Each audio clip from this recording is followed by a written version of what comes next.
The story begins on a quiet, uneventful Wednesday evening in a small suburban neighborhood, the kind of place where nothing strange ever seemed to happen. But that changed when a man named Daniel received the first knock. It was almost 11 p.m. when he heard it. 3 slow, deliberate taps on his front door. Not the kind of knock you get from a delivery driver or even a neighbor. These were hesitant, almost afraid. When Daniel opened the door, he found a little girl standing alone on his porch. She couldn't have been more than 10 years old. She wore a muddy yellow raincoat and held a stuffed rabbit pressed tightly to her chest. Her hair was tangled. Her eyes were wide, unblinking. She looked lost and terrified. At first, Daniel assumed she was from the neighborhood. Maybe she got separated from her parents. Maybe she ran away. He crouched down to ask if she was okay, but the girl didn't answer.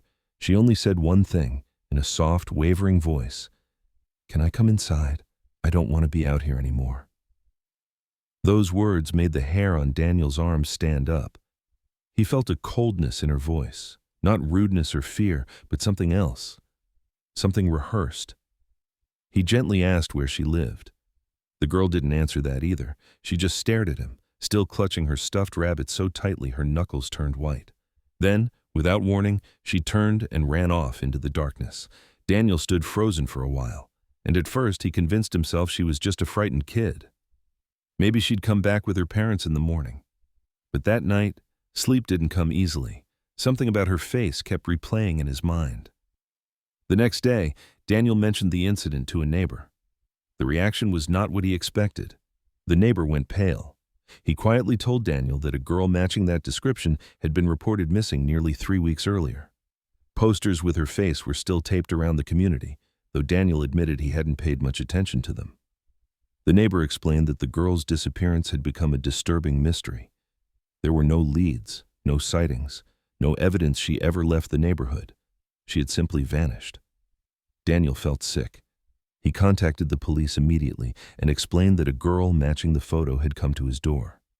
Officers arrived, took his statement, searched the street, but nothing came of it. No tracks, no witnesses. They thanked him and left. But the following night, she came back. This time, her knock was louder, more urgent. Daniel opened the door carefully, expecting officers to be wrong and that she'd been hiding somewhere nearby. But when he saw her again, something felt different. Her hair was wetter than before, dripping down the shoulders of her yellow raincoat. Her stuffed rabbit looked dirtier, stained with something dark around its paws.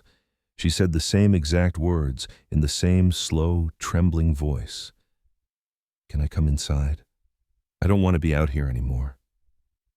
Daniel noticed something else. Her lips were turning slightly blue, and her eyes, they seemed unfocused, like she wasn't looking at him, but through him. He tried once again to talk to her, but she just repeated the same question, word for word, tone for tone, like a recording. "Can I come inside? I don't want to be out here anymore." Her voice cracked slightly at the end, as if she was struggling to speak. Daniel told her he was calling the authorities again. But the moment he reached for his phone, the girl slowly backed away, then turned and sprinted into the darkness just like the night before. He called the police anyway. They searched again. Nothing. No footprints. No sign of a child running through the neighborhood. No one else had seen her. Officers began to imply she might have been a hallucination or a coincidence or even a prank. But Daniel wasn't convinced. Her expression, her voice, the way the air around her felt wrong, none of that felt like a child playing a joke. And the next evening, his worst fear was confirmed. The girl returned for a third time. This time, she knocked nonstop. Loud, panicked, desperate banging echoed through the house. Daniel grabbed a kitchen knife before approaching the door, not to use on her, but because something inside him screamed that he was not safe. He opened the door only a crack. The girl stood there, drenched from head to toe. Her raincoat clung to her skin like she had walked straight out of a lake.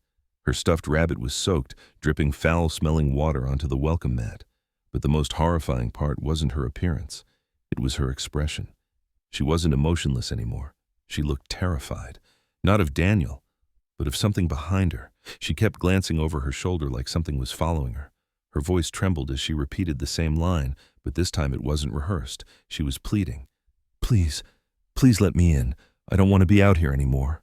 Daniel's instincts screamed at him to open the door and help her. She looked so scared, so small, so desperate. But something else held him back. Her feet weren't touching the ground. She was hovering an inch above the porch floor.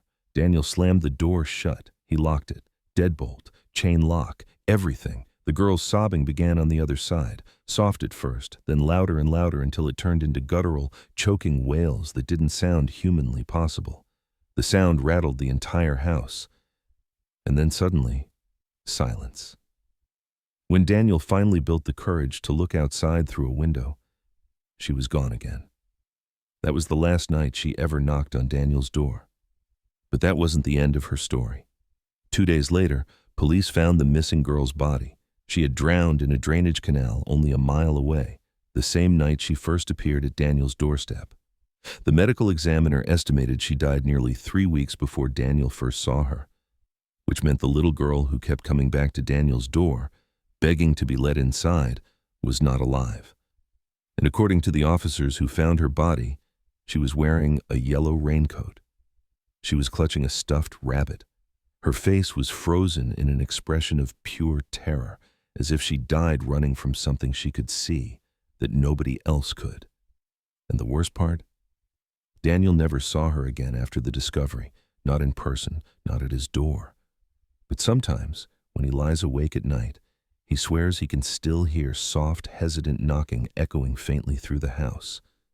3 slow taps, exactly the way it began.